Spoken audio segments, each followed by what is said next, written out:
Welcome to our living laboratory, where scientists from Epcot and the U.S. Department of Agriculture are exploring innovative ways to produce bountiful harvests now and into the future.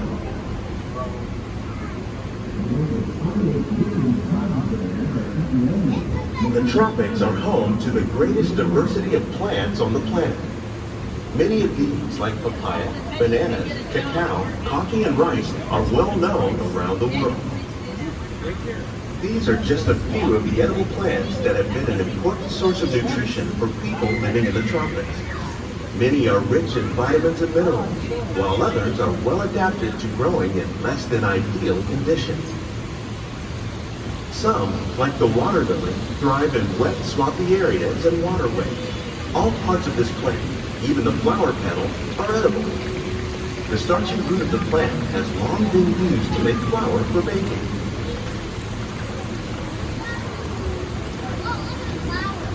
One day, many of these lesser-known tropical plants may be as important as the bananas growing on both sides of the boat.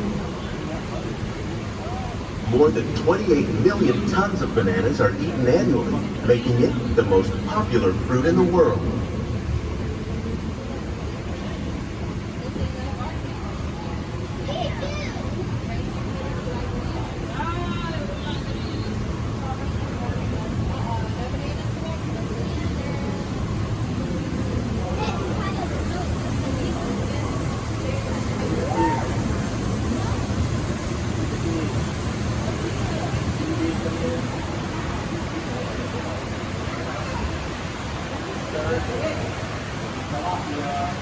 When we mention farming, you probably don't think of fish, but fish farming, or aquaculture, accounts for nearly half of all the seafood consumed globally.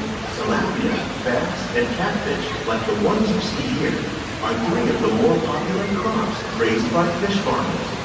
The sustainable system we're using here recycles the water in the tanks.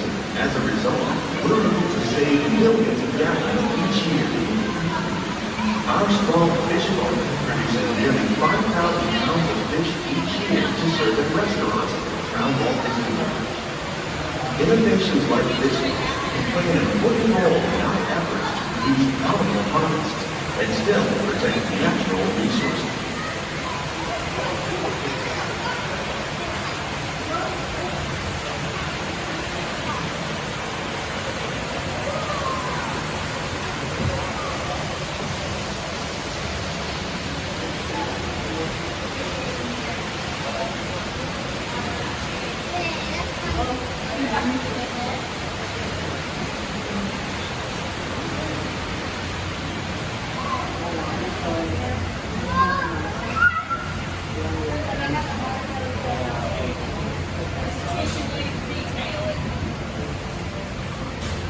While there are more than 50,000 edible plant species in the world, most of us are only familiar with the handful that make up our everyday diet.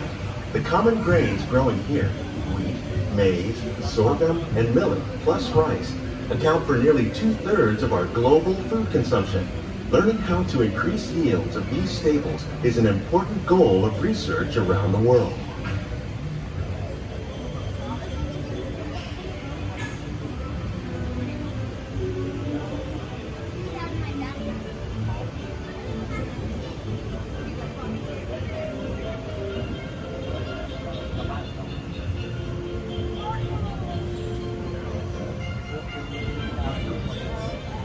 These plants are definitely on their way up.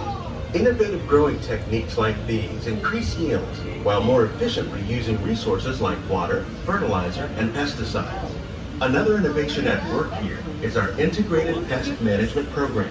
By populating our greenhouses with beneficial insects that prey on harmful pests like aphids and flies, we are significantly reducing our reliance on conventional pesticides.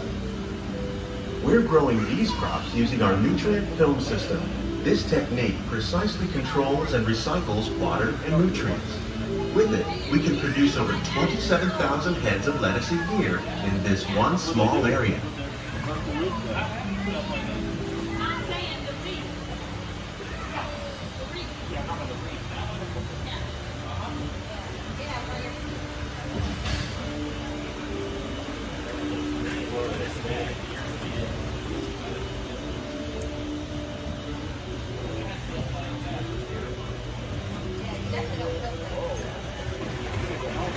Some of our best ideas have been inspired by nature, like these fruit and vegetable trees. By growing these ground plants vertically, we can increase yields and better control diseases. These crops taste as good as they look.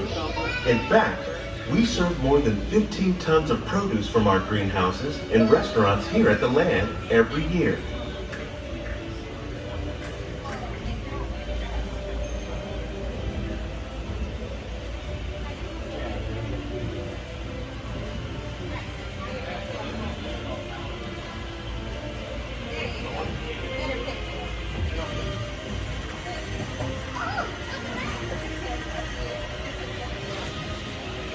The future of agriculture may include innovative ideas like this vertical growing system. Plants grown in this way use a fraction of the space required by traditional growing methods. That saves water and increases production.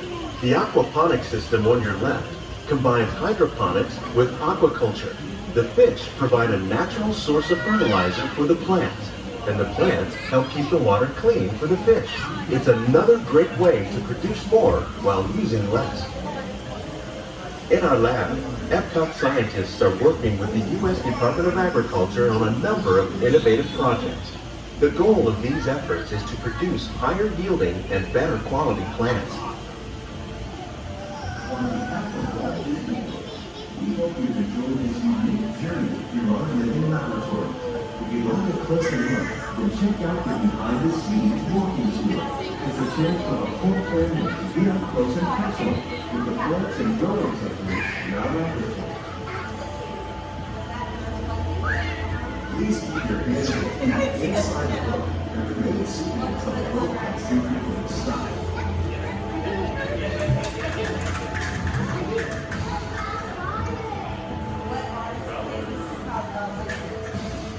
These greenhouses represent just a fraction of the work being done worldwide